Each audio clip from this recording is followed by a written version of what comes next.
Hey guys, so I just finished As Long as the Lemon Trees Grow, and my brain, my heart are all over my room, all over this earth. They're a mess, so obviously I liked it.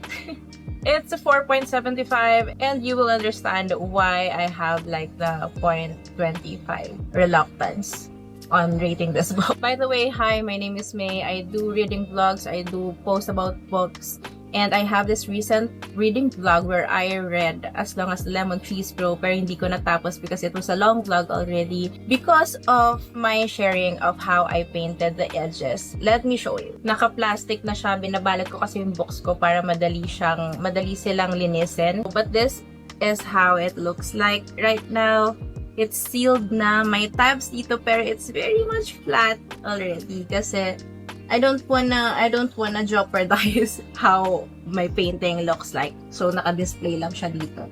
And for sure, there will be a lot more books that we will paint in the future. So, if you want that type of content, please do subscribe. Kasi I see a lot of my viewers are not subscribed yet. Please do subscribe. Now, usually I do mixed vlogs, reading experience, travel, food, etc. It's like all over. But I think this is the first time or second time na I did a book review dedicated for just one book. Na one video, one long form video. But since I promised na I have a separate video for the review and wala rin namang closure yung recent reading vlog ko, so might as well talk about it in this video and like have this dedicated brain dump of all my raw thoughts and experience in reading this book. First off, it's undeniable naman na it's one of my best reads this year. Again, I rated it 4.75 because looking strictly at the literary side, there's a lot of questions I have in the plot. Pero minor questions lang naman. I don't plan to go through it one by one. But there are times na I was confused if I missed something. You know what I mean? Parang nag-jump siya ng ilang seconds dun sa scenario. Like, one example is the proposal. So, I don't know where the ring came from. Parang binalikan ko yung previous paragraph. Parang wala naman doon. Bigla na lang meron siyang ring. Siguro na-miss ko lang. Yung mga ganun. Parang hindi tumatak sa akin. Walang impact yung paglabas niya ng ring or something. But, apparently, it's like an heirloom or something, and hindi masyadong na-emphasize yung symbolism of that love for that ring.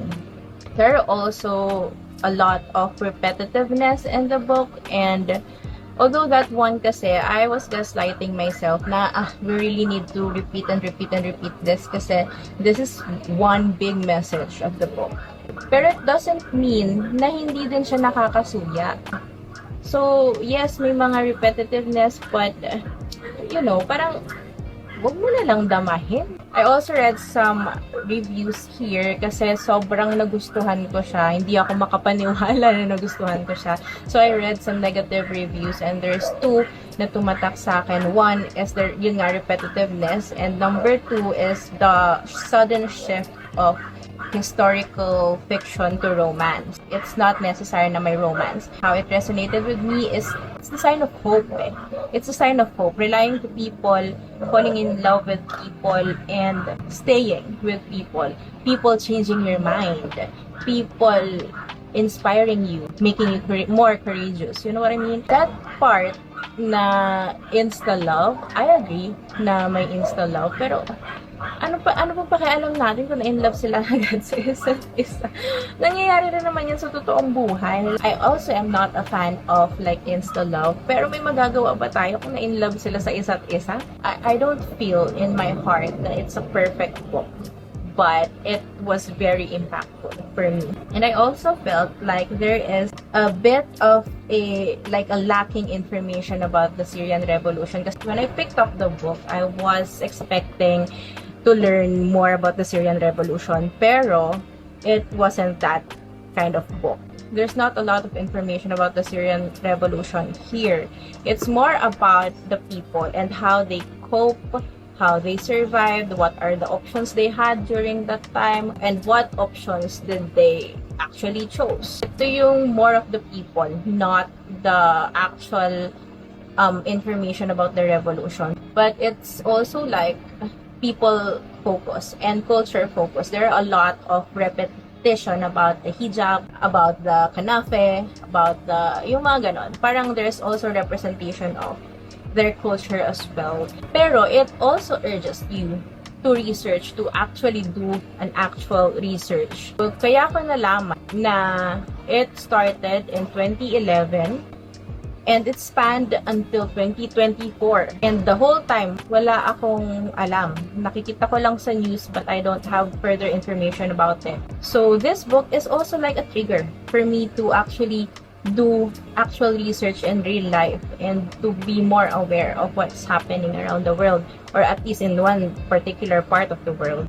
I also love that there is like a psychological twist in here kasi being in a war, being in a revolution or in the middle of a war, there will be a lot of stuff happening in our minds. Hindi lang siya like external, physical na nangyayari, but also within our brains and our minds and our hearts. And I love that there are a lot of symbolism na ginamit dito sa librong to. I love that twist around what's the name of the in-law? And also cough. So rich yung message about cough that resonated with me, at least. Cough is basically a term for fear. As we know, fear is very much nakakatakot for us. Fear is very much iniiwasan natin. Sometimes, kahit ayaw nating makinig sa kanya, siya yung sumisigaw ng malakas, kaya tayo bumaback out. This book made me realize or reminded me na fear can actually push you and make you more courageous and being not fearless but more brave in facing what the realities, you know, to survive. Kasi hindi lang siya yung pumipigil sa'yo, but sometimes it's a push. You know what I mean? Although there's also one reflection here kasi Salama is a very, very smart, very brave character. She's probably one of my favorite main characters in all of the books that I've read. Hindi siya annoying. She's smart and she's self-aware and I love it for her. Pero I also realized na minsan kasi naiinis ako sa mga characters na bobo. You know what I mean? Mas slow, walang self-awareness. But this book made me realize na, teka, parang si Salama kasi nahirapan siya during that time. And what more, yung mga taong mababagal mag-isip. Hindi nakakaisip at all how to survive and how to actually push through and fight for your own life. So what more yung mga mentally and physically not able. So yun yung parang na-realize ko that time kasi there was one time na nag-meltdown si Salama and I was like, she was a super brave girl, super strong na nag-give up na. What more yung mga sobrang liit lang ng capacity. You know what I mean? And we cannot invalidate that kasi may mga ganun talagang tao na hindi nila kaya yung mga bigger challenges in life. So, wala. Naiyak lang ako. It's not like direct symbolized or represented in the book, but it was a realization on my part. The representation of Salama's character has impacted me beyond what is the character. You know what I mean? It's super good. I love it so much. I just cannot share how annotations or how much annotations I have here. Pero buksan natin siya later. I will do a b-roll na lang here.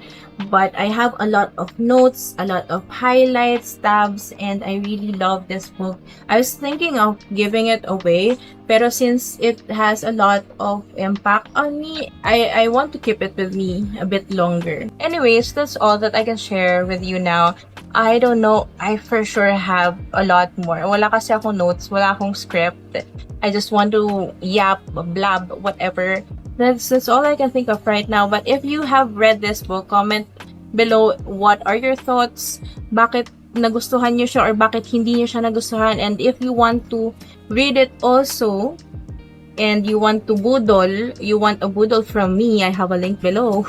And also, kung gusto niyong abangan to, follow me on Facebook or Instagram or TikTok or here on YouTube, subscribe pag wala na akong sepangs. So yeah, thank you so much for being with me. Thank you for watching my videos.